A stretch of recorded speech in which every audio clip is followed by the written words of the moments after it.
بسم الله الرحمن الرحيم والصلاة والسلام على رسوله الكريم وعلى آله وأصحابه أجمعين.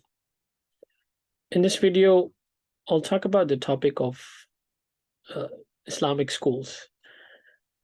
Now, this is an important topic because Islamic schools, particularly in the West, obviously. Now, we have quite a few Islamic schools in different communities throughout the US, and I'll talk about the US in particular, although I think the dynamics are very similar for other communities around in the West. Now, first of all, I've, alhamdulillah, lived in three Muslim countries, namely Pakistan, UAE, and Qatar. And I have not seen the model of Islamic schools developed in the US.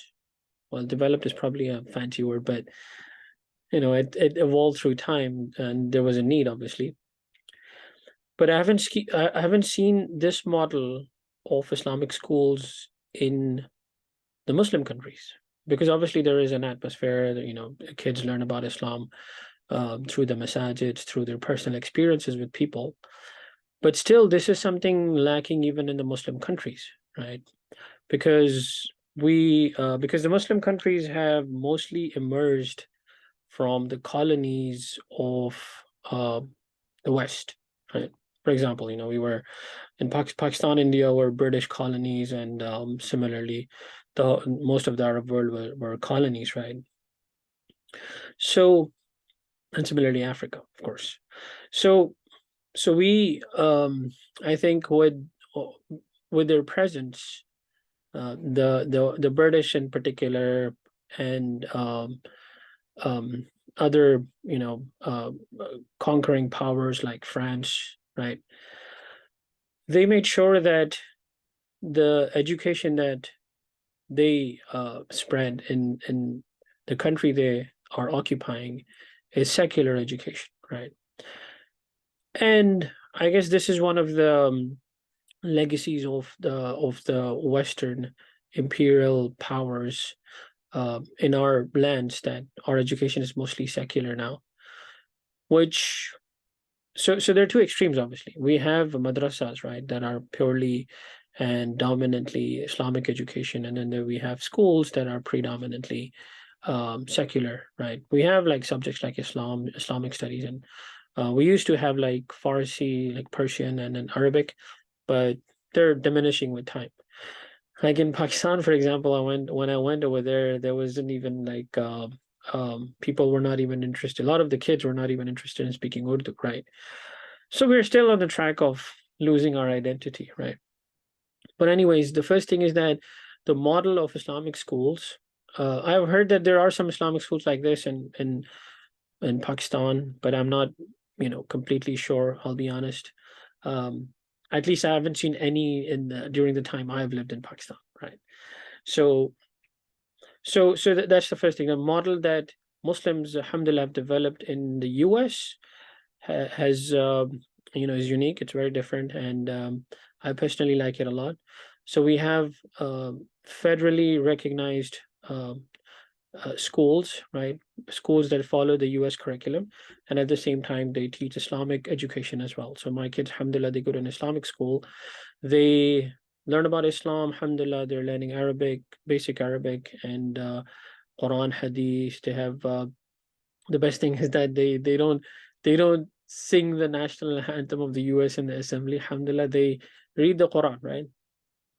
Uh, so so this is the good thing about the Islamic schools, and the fact that the Muslims are a minority, right, has huge implications on how they approach religion, right? Minorities always preserve their religion, right, because their religion is always under threat, and because of that, they tend to develop different institutes that are unique in their models, right?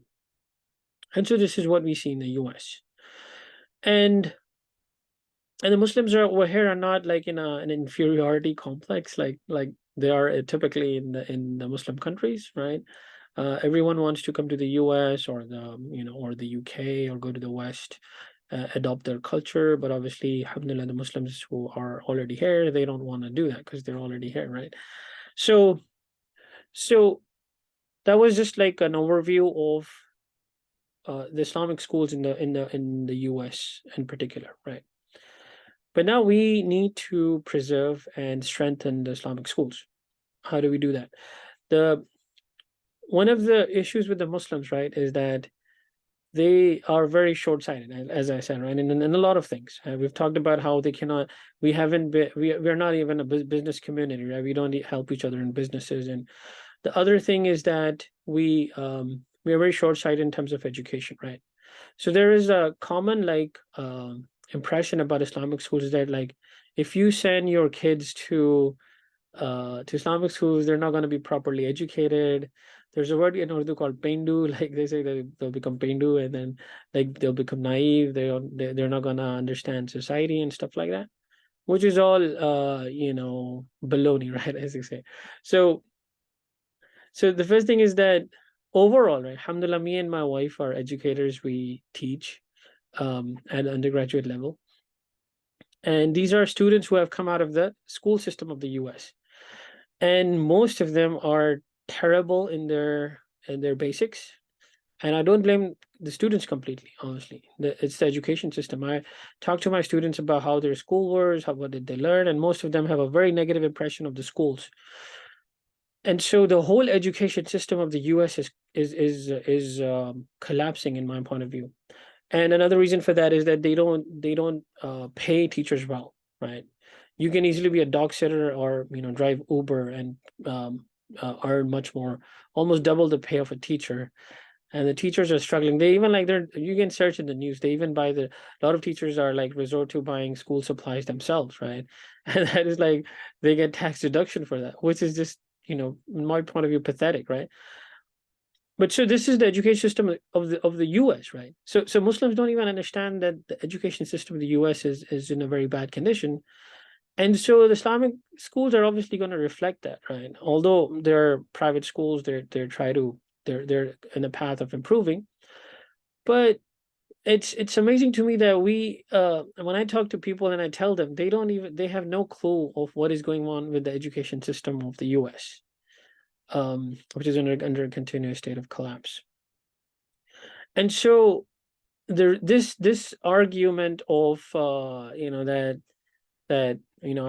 our kids will be backwards, or they're not going to understand things properly, is just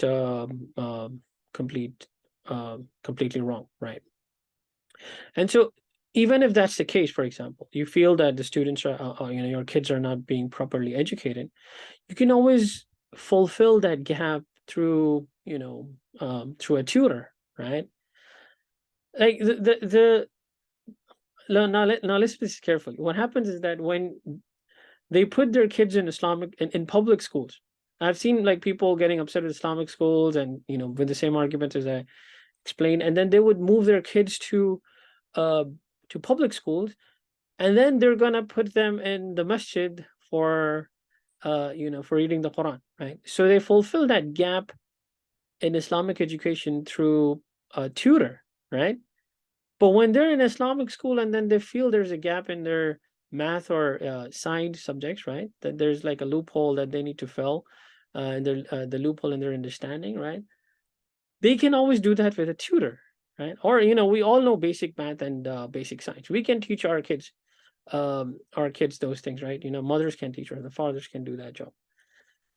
And so, but they don't want to do that. A lot of people like they get upset with the education system, and then they're thinking, we know people who are thinking about putting their kids in Islamic schools, and they're like, oh no, we don't want to do that. We're reluctant because the kids will not be as good as public schools, which I don't agree, right? Like, and the fact now there are two things. Another argument that I usually get is, okay, it's not 100% guarantee that if you put your kids in Islamic schools, they'll be really good Muslims, right?